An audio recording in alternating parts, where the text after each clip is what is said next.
Mesdames, Messieurs de la presse, chers confrères, chères consoeurs, bonjour, bienvenue au service d'information du gouvernement pour le point de presse de ce jeudi 4 mars 2021. La composition du gouvernement du 10 janvier 2021 traduit la volonté du président du Faso de réconcilier les Burkinabés, consolider la paix et la cohésion sociale. Mission confiée au ministre d'État, ministre auprès du président du Faso, chargé de la réconciliation nationale et de la cohésion sociale. Nous recevons pour vous le docteur Zéphirin Diabré pour en parler. Le docteur Diabré est accompagné donc par notre ministre, le ministre de la Communication, porte-parole du gouvernement. Monsieur le ministre d'État, vous avez la parole. Mesdames et messieurs, la question de la réconciliation nationale, qui est une grande priorité pour le président du Faso, tire sa justification dans un passé à la fois lointain et proche de notre histoire, mais aussi dans une actualité récente, marquée ici et là par des crimes, des violations de droits et de conflits divers, de ressentiments d'injustice et de frustration, opposant soit les Burkinabés entre eux, soit les Burkinabés à leur État. Le concept donc de réconciliation en ce qui concerne notre pays doit se comprendre en ayant à l'esprit cette grande et très grande diversité des problèmes qui en créent le besoin. Et c'est là que réside la première singularité du Burkina Faso, dès lors que l'on parle de réconciliation et qu'on veut la comparer ou le comparer aux situations vécues par d'autres pays. Si on veut schématiser, ce n'est pas toujours facile, mais c'est indispensable parce que ça permet de fixer des catégories. Si on veut donc schématiser, on peut dire que l'ensemble des problèmes de notre pays qui appellent à la réconciliation peuvent être regroupés en 4 ou 5 catégories. La première, ce sont ce que l'on appelle d'ordinaire les problèmes d'ordre strictement politique. Et quand on dit ça, on pense à tout ce qui est lié à la conquête du pouvoir et à sa gestion dans le passé, dans des périodes d'exception notamment, et qui ont engendré des crimes de sang, des atteintes à l'intégrité physique, des destructions de biens d'autrui, pour ne citer que cela. Par exemple, figurent dans ce registre-là les dossiers emblématiques comme ceux de Thomas Sankara, Norbert Zongo, ou les dossiers de différents crimes autour des différentes tentatives de coup d'État réussies ou avortées, ou les épisodes parfois sanglants que l'on a connus sous un certain nombre de régimes par le passé récent. Ou encore, en plus, l'insurrection populaire ou le coup d'État de 2015, pour ne parler que de cela. Sur ce registre, par exemple, le Haut Conseil pour la réconciliation et l'unité nationale, dont on parlera plus tard, a reçu 145 dossiers de crimes de sang et 106 cas d'atteinte à l'intégrité physique. Il a aussi reçu des dossiers de destruction de biens avant et pendant, par exemple, l'insurrection, qui sont à verser à ce dossier-là. Il y a aussi, si l'on peut ajouter à cette rubrique-là, la question des exilés politiques, qui sont les conséquences donc de ces événements. Si on devrait essayer de donner une appellation au type de réconciliation qui sont amenés et engendrés et induits par ces problèmes-là, on pourrait parler, par exemple, de réconciliation socio-politique. Et ça constituerait donc ce que j'appelle la première grande catégorie. Il y a une deuxième grande catégorie qui se situe maintenant au niveau de nos communautés à la base.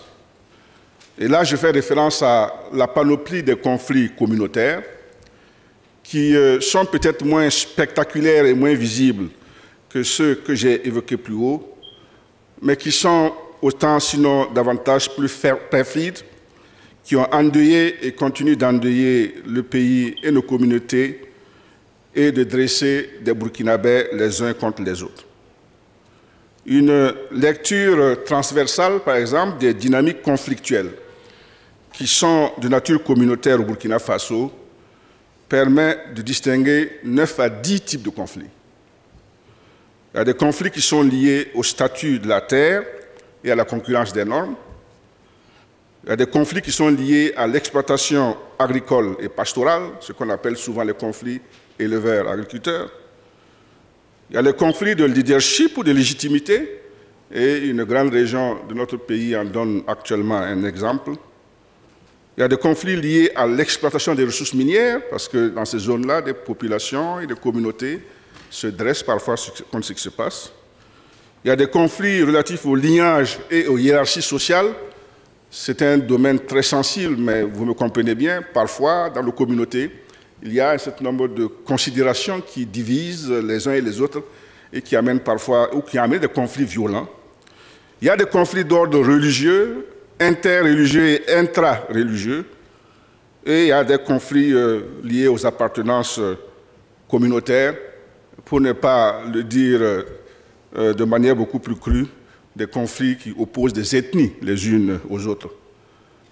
Une enquête du ministère de la Justice et des Droits humains de son temps, qui a été effectuée en 2018, dénombrait à l'époque, par exemple, 1321 conflits agropastoraux qui n'ont pas été à ce jour réglés, 169 conflits de chefferie coutumière sont toujours là, 1671 conflits fonciers qui sont toujours là, 33 conflits inter- ou intra-religieux qui sont toujours là, 41 conflits opposant les exploitants miniers aux populations qui sont toujours là, et 67 conflits politiques locaux de natures diverses.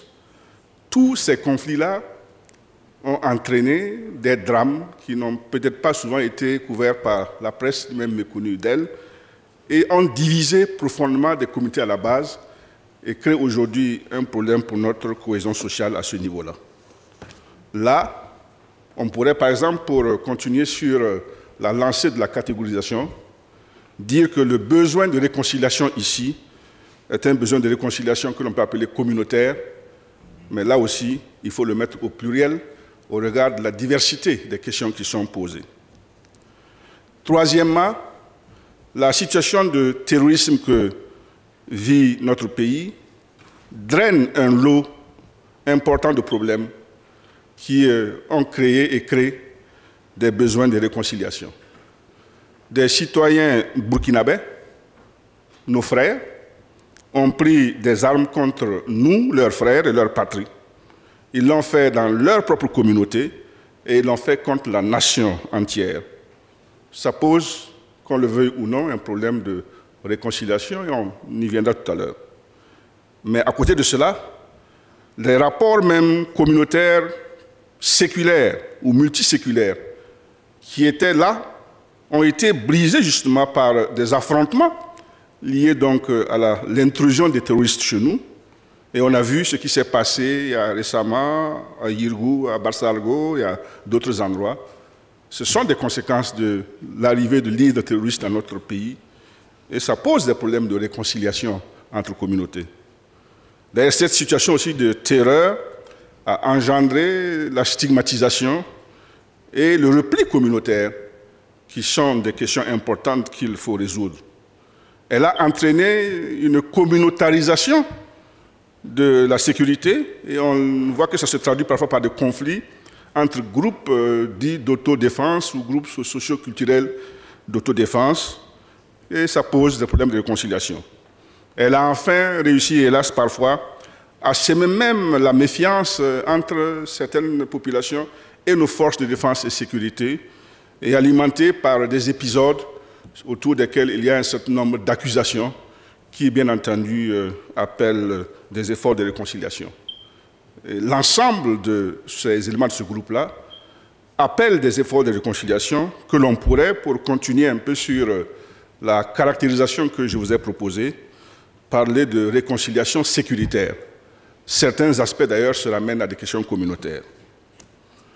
Quatrièmement, notre pays, depuis 1960, et c'est de ça qu'on parle, a enregistré des rapports parfois conflictuels entre l'État et ses agents ou administrés sur plusieurs registres.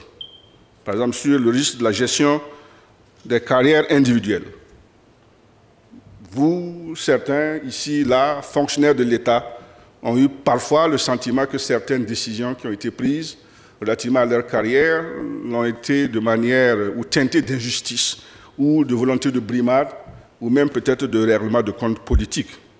Ça a créé des frustrations, des mécontentements et des dossiers qui sont en contentieux au Ashkelon. Certaines réformes qui ont été mises en place par l'État ou en œuvre par l'État, notamment des réformes économiques, ont entraîné un certain nombre de conséquences qui ont touché des groupes de personnes qui ont estimé que le traitement qui leur a été accordé pose problème. Et ces personnes sont dans un état de contentieux et à peine et attendent réparation. Voyez-vous, sur les 5000 et quelques dossiers qui ont été reversés au Ashkelon par la Commission de réconciliation nationale et des réformes mises en place par la transition, je répète bien, sur les environ 5600 dossiers qui ont été reversés là, 4800 dossiers concernent ce type de problème. Et dans la littérature du Ashkelon, on parle de dossiers d'injustice.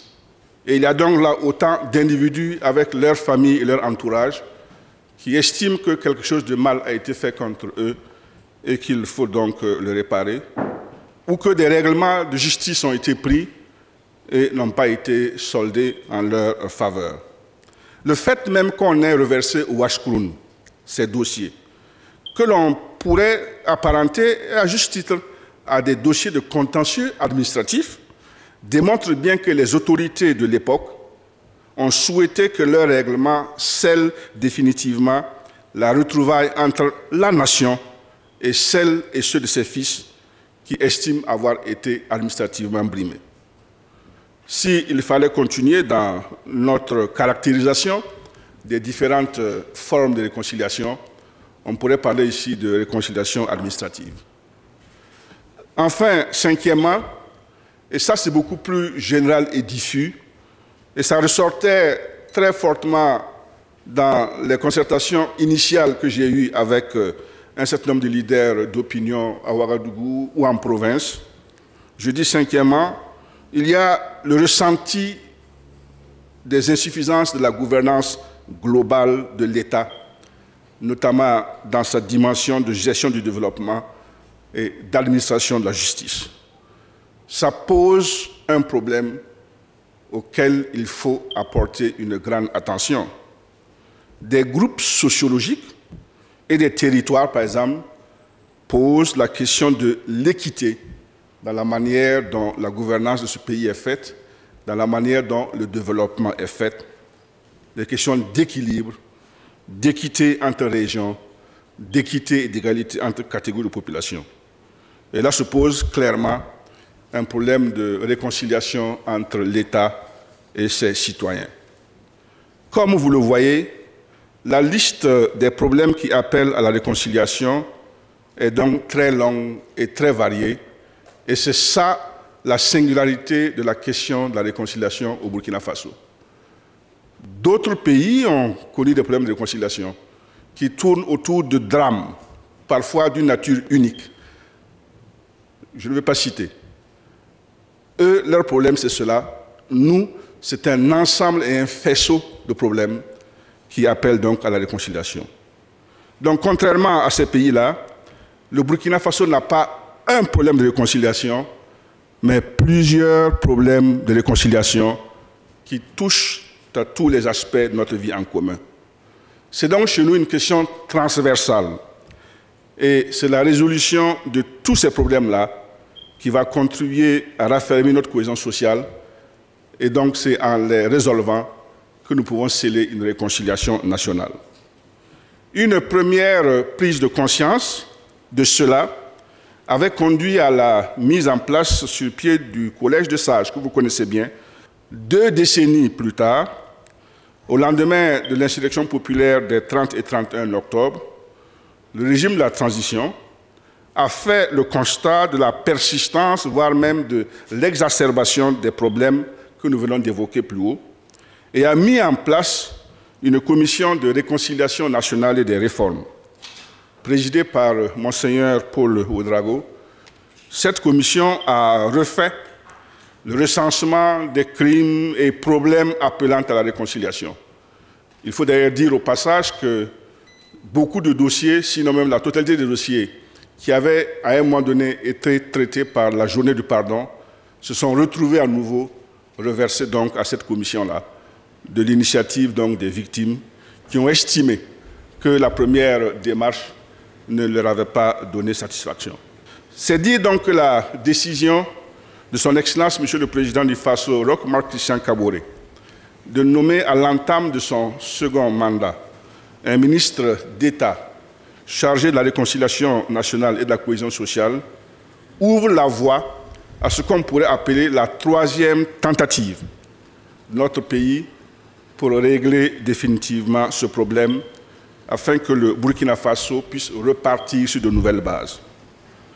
En s'attelant à la tâche, le gouvernement est complètement conscient que pour que la démarche soit couronnée de succès, il faut qu'elle respecte un certain nombre de principes et de méthodes. Ce sont donc plusieurs réconciliations qui vont se superposer et s'enchevêtrer pour donner la réconciliation nationale.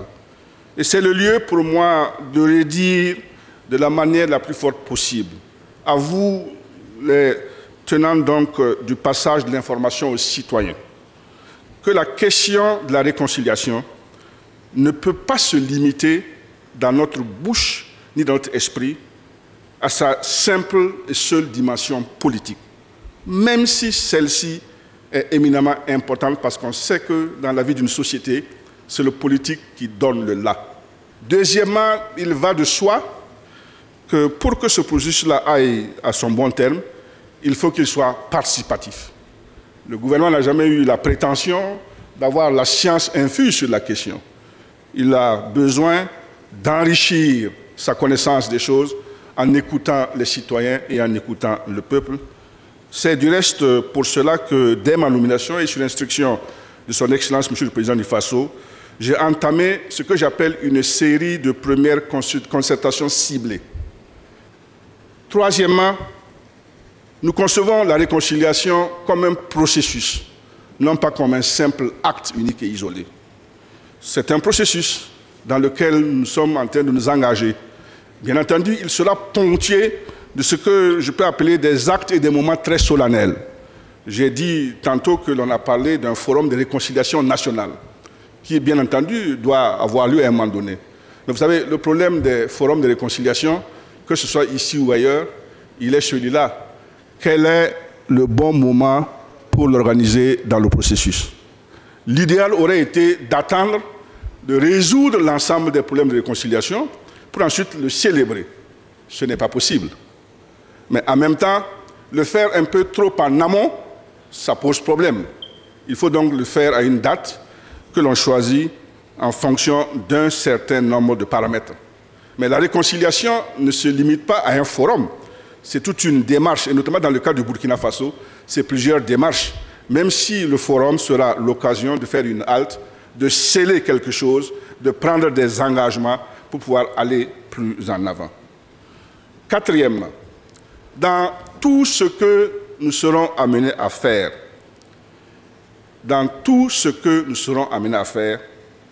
rien ne sera fait qui puisse apparaître comme une prime à l'impunité. L'impunité, c'est le cancer qui détruit la réconciliation. Parce que les citoyens, les populations sont très vigilants sur cela. C'est pour cela que dans tous les processus, le sort des victimes, et il en sera le même pour le nôtre, le sort des victimes, leurs souhaits et leurs propositions et leurs desiderata seront primordiaux à nos yeux.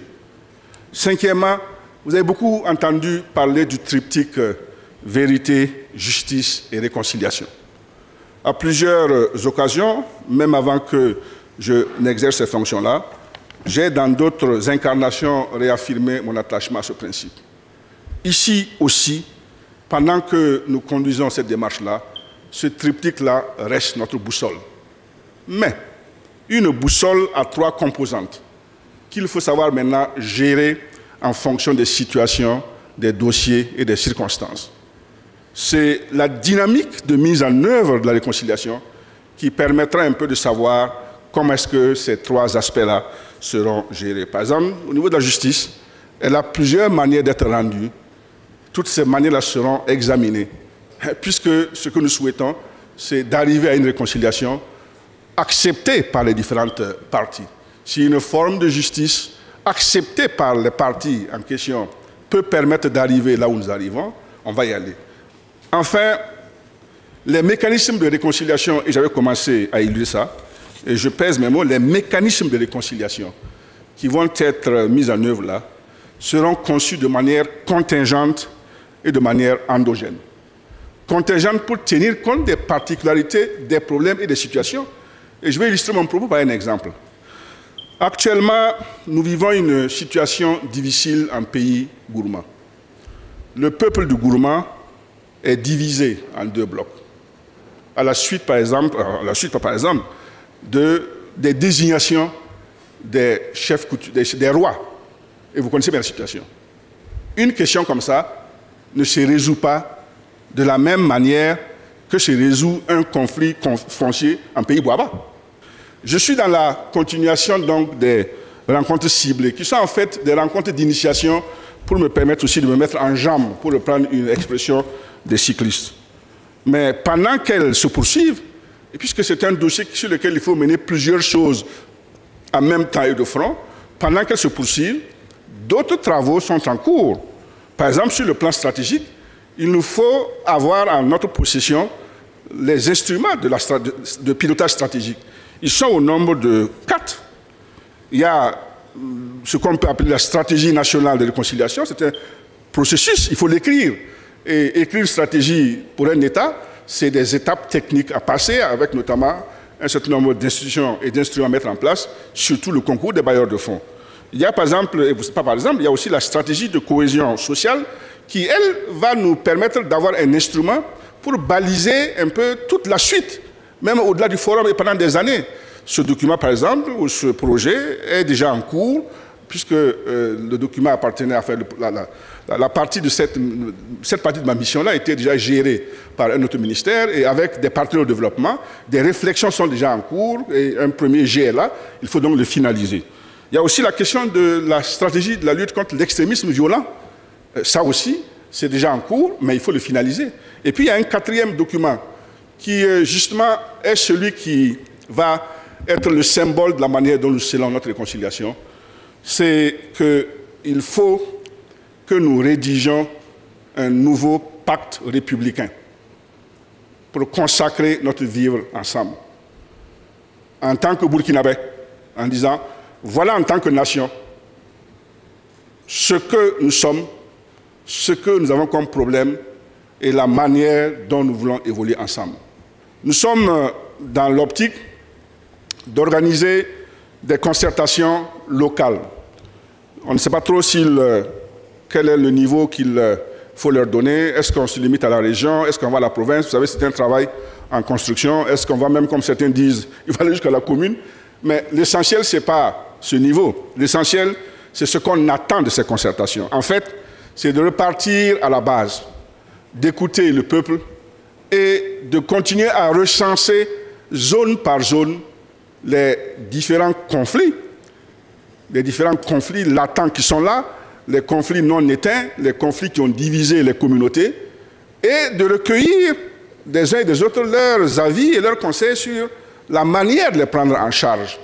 Il faut qu'on crée un climat dans notre pays qui montre bien que l'on peut aller à la réconciliation par des exemples bien précis, que l'on peut aller à la réconciliation, et ça permettra donc d'engager les gens. Et après le mois venu, on organisera donc le forum national. L'essentiel est que pour nous, ça ne dépasse pas l'horizon d'un an.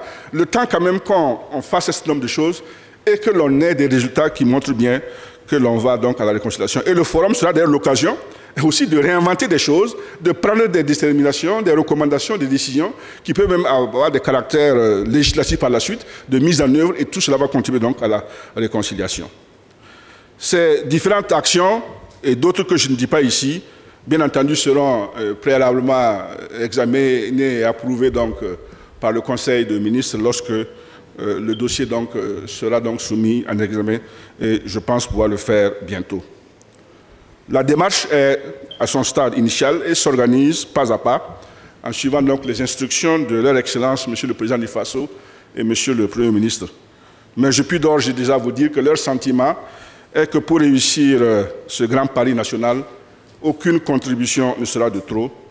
Notre pays est résolu et le Président du Faso, le premier, a pensé ses plaies pour ouvrir un nouveau chapitre de son histoire et façonner un Burkina Faso que vous, nous tous, allons léguer à nos enfants, à nos petits-enfants et aux enfants et aux petits-enfants de nos petits-enfants. Et pour cela, nous avons besoin de l'adhésion sincère de tous.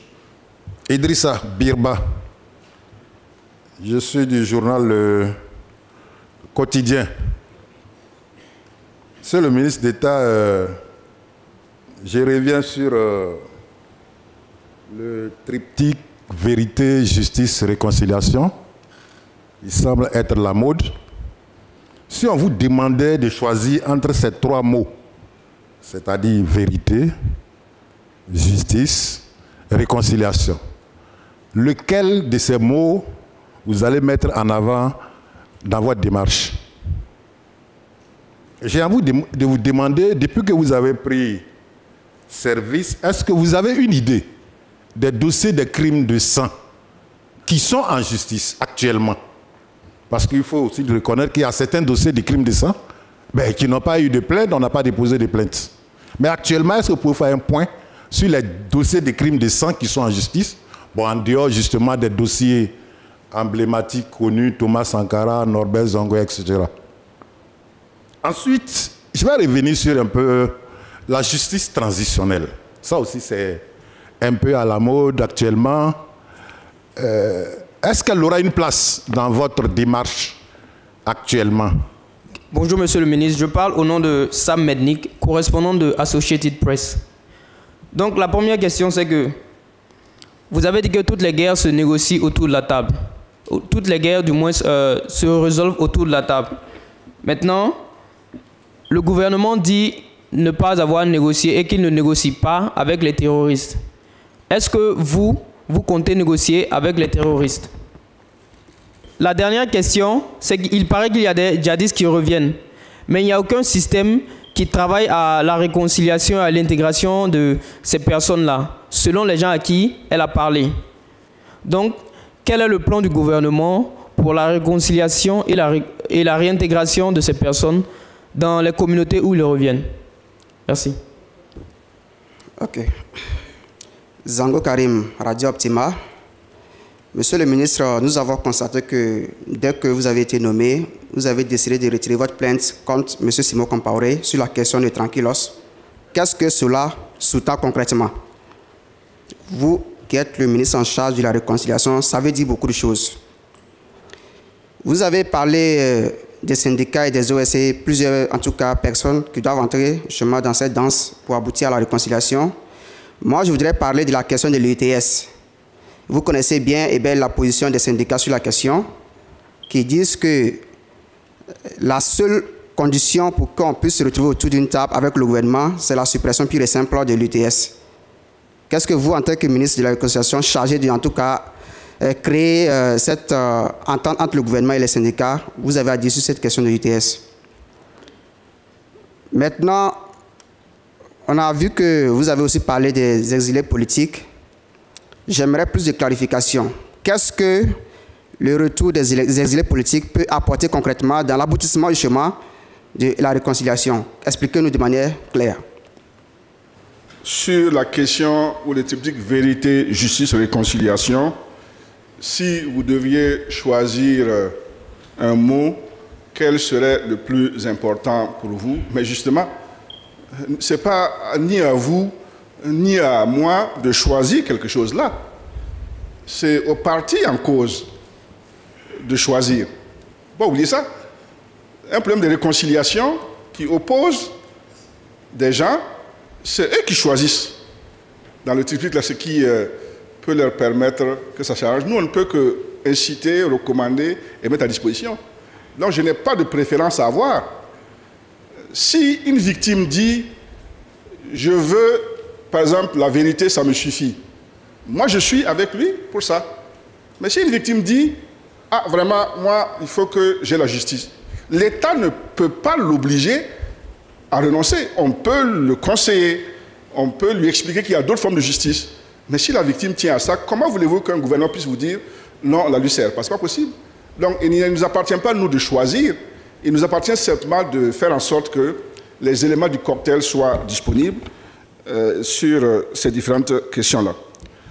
Vous avez dit, quelqu'un a dit, s'il faut aller à la justice, cela va prendre 100 ans. Mais en fait, et c'est ça le problème qu'on a, toutes les interventions que vous voyez dans la presse ou dans la radio, quand elles évoquent ces questions-là, elles vous ramènent simplement à une partie des questions qui appellent à la réconciliation.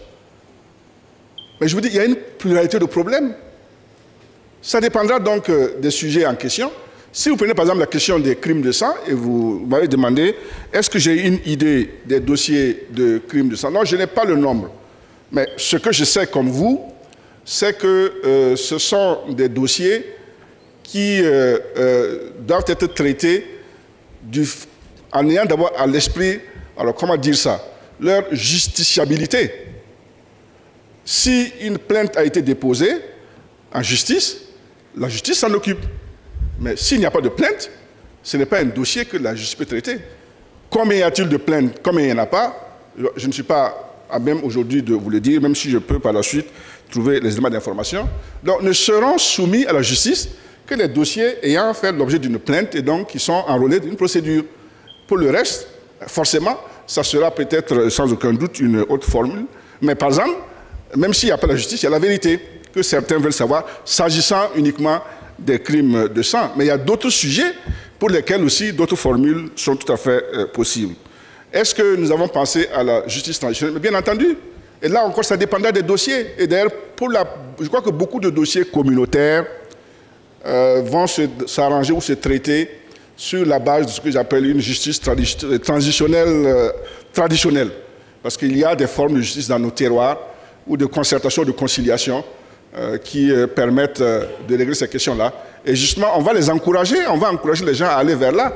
Si on a un conflit sur un pâturage, est-ce la peine d'aller chez le procureur?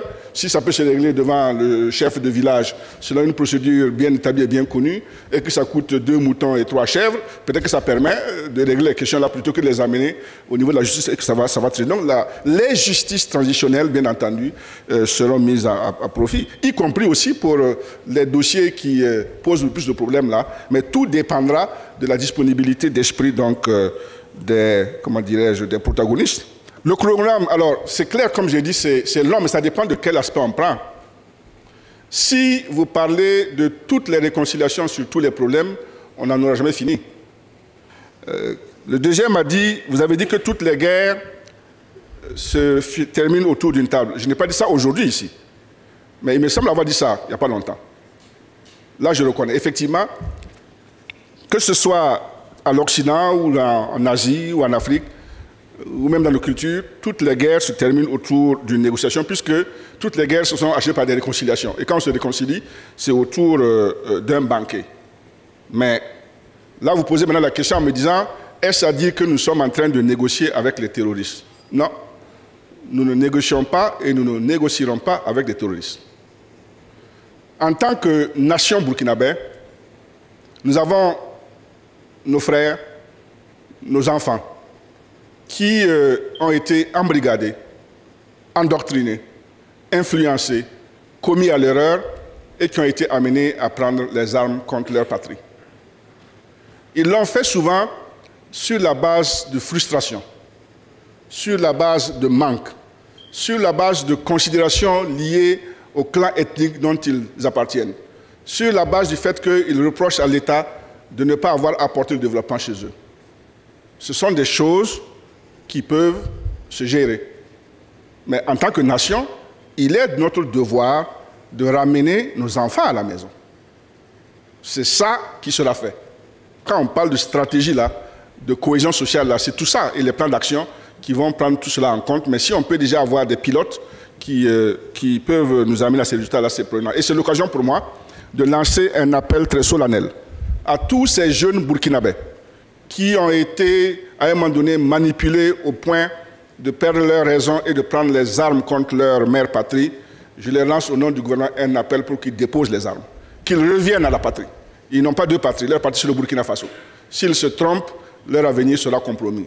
Qu'ils viennent, et je demande aux parents, aux voisins, à qui ils ont fait du tort, d'accepter de les recueillir et de les accueillir, afin qu'ensemble on puisse trouver, sur le plan local d'abord, les formules et les voies de réconciliation.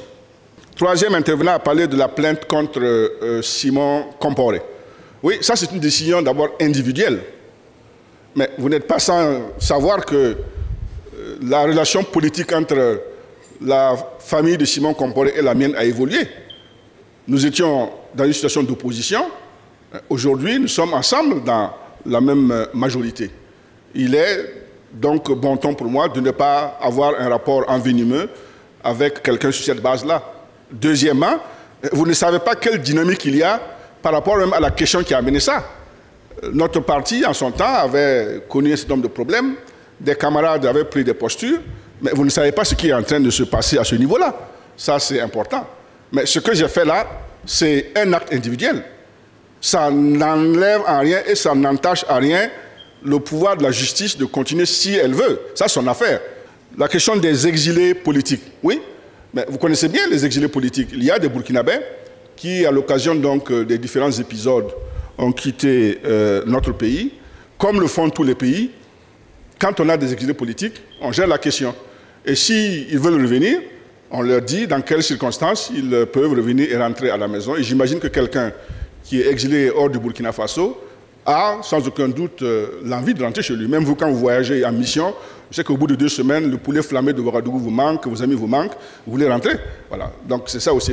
L'attachement à la patrie, c'est quelque chose qui est pas très rationnel. Je veux dire, c'est le tréfonds de nous-mêmes. Quelqu'un qui est dehors peut être amené du souci donc de vouloir rentrer. Il faut, si tel est le cas, que l'on puisse faciliter le retour donc des uns et des autres. Koumbem Idrissa de Radio Liberté.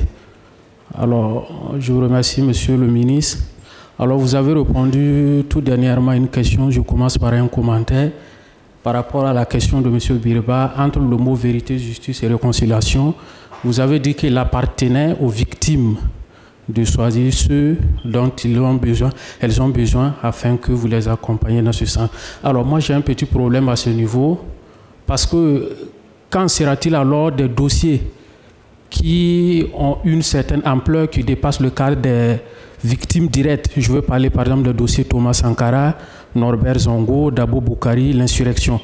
Et je prends un exemple pour dire qu'avec le procès du coup d'État manqué, il y a eu des victimes qui ont décidé de ne pas déposer, constituer partie civile, mais ça n'a pas empêché qu'il y a la justice. Donc, est-ce que ce n'est pas arrivé à ce niveau? Et je continue pour dire que vous avez énuméré toute une, j'allais dire, un cocktail de problèmes, allant même jusqu'au niveau local, pour parler des conflits communautaires et autres. Est-ce que ce ne sont pas des ambitions, à la limite, une robe très grande pour vous? Est-ce que ces ambitions très grandes-là ne vont pas vous écarter de l'objectif principal de la réconciliation? L'autre question de la réconciliation également, pendant la campagne électorale, le président du Faso a dit que dans le premier semestre de l'année, il allait travailler pour le retour de Blaise Compaoré. Nous sommes déjà à 3 mois dans le premier trimestre. Est-ce qu'aujourd'hui, vous qui avez en charge la question de la réconciliation nationale, quelque chose est fait dans ce sens? Germaine Farama de Savane Média. Je voulais un peu revenir sur la question des exilés. Alors, dès l'entame de votre mission, vous dites avoir entamé des rencontres ciblées. Est-ce qu'il est prévu un voyage à l'extérieur pour aller rencontrer également les exilés politiques? C'est M. Hervé Dapa, BF1. Bon. Je voudrais commencer ma question par celle par laquelle mon confrère a terminé. Vous avez dit qu'avant d'arriver au Forum pour la réconciliation nationale, il y a des questions très concrètes qu'on pourrait régler rapidement. Et donc, justement sur la question de l'État qui refuse d'appliquer les décisions de justice, c'est un constat flagrant. Après, par exemple, cette conférence de presse, qu'est-ce que vous, en tant que ministre de la Réconciliation nationale, allez entreprendre pour que l'État respecte les décisions de justice qui sont rendues? Concrètement, Quelles sont les démarches que le ministre va entreprendre? Ça fait près de 2 mois maintenant que le ministère est en place. Deuxième question, je voudrais revenir sur un thème que vous avez employé parlant des tensions communautaires et régionalistes de certaines communautés qui se sentiraient un peu marginalisées. Vous avez eu à rencontrer un certain nombre de personnes. Qu'est-ce que ces communautés-là vous ont dit concrètement? Quels sont leurs ressentis? Qu'est-ce que ces personnes-là ressentent aujourd'hui en tant que Burkinabé? Et de quelle communauté s'agit-il? De quelle région s'agit-il? Et de prime abord, qu'est-ce que vous entendez faire pour que cette question-là soit mise sur la place publique? Parce qu'on a l'impression qu'il y a une sorte de tabou autour de ces questions dont on ne veut pas parler, et ça crée toujours des histoires souterraines. Philippe Bationneau du journal Le Quotidien. Pour abonder dans le même sens que mon prédécesseur, le ministre d'État, ancien chef de file donc, de l'opposition, était, pour ainsi dire, opposé donc, au pouvoir actuel, à l'actuel président. Et aujourd'hui, il quitte l'opposition pour la majorité. J'aimerais savoir qu'est-ce qui a été le déclic. Et deuxièmement, vous avez donc porté l'espoir de nombreux Burkinabés, des centaines de milliers, qui voyaient en vous une alternative. Et aujourd'hui, ces derniers-là se sentent un peu désabusés, pour ne pas dire trahis. Qu'est-ce que vous avez à dire à ces Burkinabés-là? Merci. La première question posait un peu sur le choix là, du mot dans le triptyque vérité, justice, réconciliation, où j'avais dit que la volonté des partis était celle qui primait. Il s'agit bien entendu de situations où le pénal ne s'est pas approprié de la chose. Si le pénal s'est approprié de la chose, même si les gens s'entendent pour une autre forme, ça continue au plan pénal. Et l'État n'a pas la possibilité d'arrêter. La justice est indépendante, comme vous le savez, notamment surtout quand c'était déjà enrôlé. Sur ce plan, donc, il n'y a pas d'ambiguïté à avoir. Au niveau de... On vous dit que c'est un habit trop large, mais faites attention. C'est curieux. Quand je faisais ces concertations, mais la première des choses que les gens vous disaient, ils vous disent, mais nous, on ne s'occupe pas de vos histoires de conditions politiques là. Si vous laissez ça et que vous laissez les vrais problèmes pour aller dans ça, personne ne va vous suivre. Parce que vous, les politiciens, de toute façon, vous pouvez vous retrouver. Vous étiez ensemble avant-hier, vous vous êtes bagarrés hier, ça c'est votre affaire. Et même le partenaire de développement dit ça.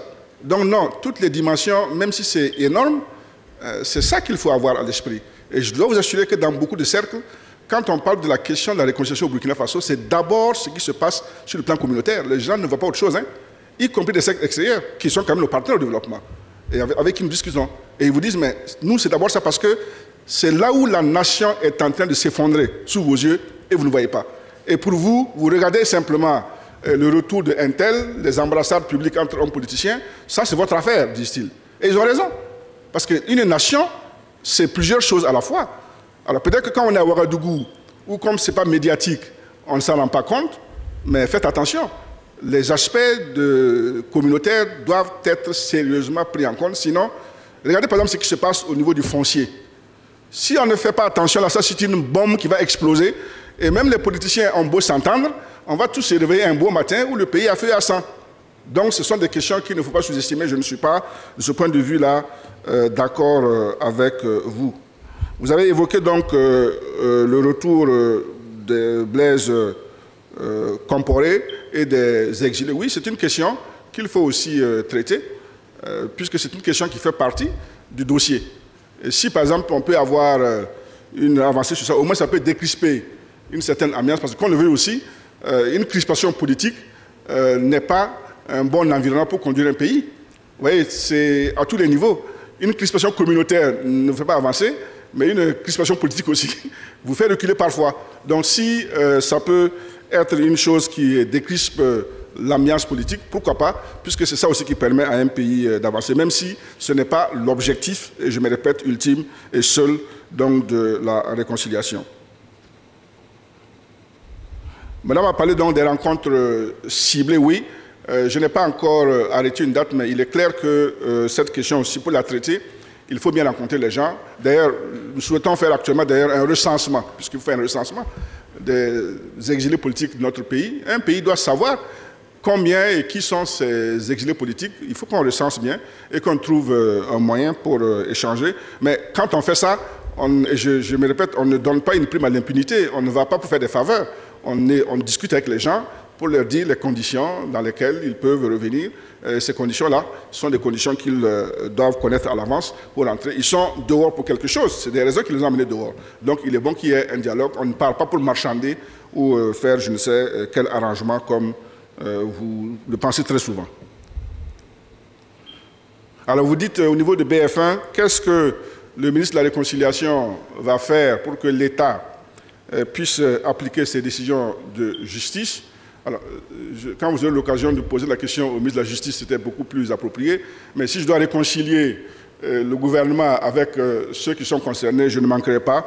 Et donc, d'ailleurs, dans l'ensemble des diligences qui doivent être opérées, ne serait-ce que pour créer un climat favorable à la réconciliation, ça figure au premier chapitre. Il y a beaucoup de décisions qui ont été prises, pas seulement de justice, mais qui ne sont pas encore appliquées. Vous voyez, j'étais encore avec, vous vous rappelez, l'association des blessés qui m'ont dit, voilà, on doit nous donner une carte de santé. C'est une décision qui a été prise, elle n'est pas encore appliquée. Voilà, donc toutes ces décisions prises et non appliquées, je me ferai l'avocat de la cause, pas des individus, donc au niveau donc, du gouvernement, parce que ça procède en tout cas d'un bon climat pour faire donc, la réconciliation. Quelqu'un a parlé, je crois que c'est le représentant de BF1, de groupes qui auraient exprimé leur mécontentement. Non, il n'y a pas de tabou. Et justement, il faut que cette fois-ci, sur ces questions-là, on n'ait pas de tabou. Moi, j'ai entendu des choses, quand j'ai eu des contacts ou des échanges avec les uns et les autres. Quand j'ai rencontré le comité contre la stigmatisation, l'impunité et la stigmatisation, quelqu'un m'a dit, il y a un génocide contre notre ethnie. Et il le dit parce qu'il le pense. On peut être d'accord ou pas, mais dès lors qu'un ressentiment sort, il y a un problème. Et il faut le prendre en charge. Et il l'a dit, et il n'était pas le seul. Ils ont ce sentiment-là. Il a dit, nous sommes stigmatisés parce que tout le monde nous prend pour des terroristes. C'est son droit de dire ce qu'il ressent. Dans certaines parties du territoire, quand vous partez, on entend des choses qui montrent que la cohésion entre nos ethnies-là, il y a un problème. Ne serait-ce que le ressentiment. Ce n'est peut-être pas fondé, mais que les gens le ressentent et le disent, ça pose un problème qu'il faut résoudre. Si on fait la politique de l'autruche, on ne va pas résoudre les problèmes. Et justement, le nouveau pacte républicain dont je parle, c'est un terme que j'emploie là, il faut que l'on mette ces questions-là. Quand je parlais un peu de la question de l'équité des territoires, il y en a qui vous disent, ah, finalement, le développement, là, on dirait que c'est une partie du pays, ce n'est pas vers chez nous. Et que telle route qui a commencé, il y a tant d'années, on ne voit rien. On dirait que c'est comme si le fruit du développement n'est pas équitablement partagé. Ce sont des ressentiments. Mais il faut expliquer et il faut écouter les gens. Donc, ce ne sera pas des questions taboues. Si on joue à l'autruche, à la petite autruche là, on va avoir des problèmes. Voilà. Et ça, sur ce plan-là, je pense qu'on va aller, pour une fois, au fond des choses. Et c'est ce qui a manqué, par exemple, avec tout le respect que je me dois d'avoir à ces initiateurs, avec la journée du pardon. Parce que beaucoup de gens disent, mais on nous a invités, on a procédé à des réparations. Bon, nous avons pris de l'argent parce qu'on était dans le besoin. Mais on n'a même pas eu un processus pour se réconcilier vraiment. C'est pour ça que tous ces dossiers sont revenus après Ouachkloun, quand la transition est arrivée. Donc il faut qu'on aille au fond des choses. Et les questions communautaires, il ne faut pas les minimiser. Il ne faut pas les minimiser. Il ne faut pas les minimiser. C'est la bombe que nous devons désamorcer là, pour que ce pays-là continue donc à avancer. Maintenant, vous dites, des Burkinabés ont eu espoir à moi parce que je serai l'alternative. Et ils sont déçus. Pourquoi seront-ils déçus? Est-ce que c'est la fin du monde? Est-ce que c'est fini? Nous sommes morts, non? On n'est pas morts. Ils ont eu, c'est vrai, un espoir à un moment donné. Et d'ailleurs, je pense qu'ils n'étaient pas suffisamment nombreux, puisque si l'espoir était grand là, ils m'auraient élu. Oui, vous dites qu'il était où l'espoir là? Il était où? Ça, c'est vous qui dites ça. Moi, je ne vois pas l'espoir. Là, si j'étais grand là, vraiment, l'élection. Donc, vous me flattez, comme on dit. Ça, c'est pas d'espoir. Je n'ai pas incarné un espoir, pas du tout. J'ai été applaudi par des gens. Mais je n'ai pas incarné un espoir, sinon je serais président. La vie de la nation continue. Chacun apporte sa contribution. Et dans une vie simple, comme dans une vie politique, il y a plusieurs vies dans une vie. Je vous remercie.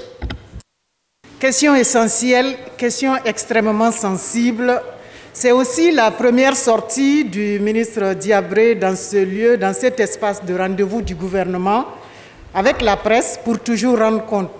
D'autres sorties sont prévues, ne soyez donc pas frustrés si vous n'avez pas pu vous exprimer cette fois-ci.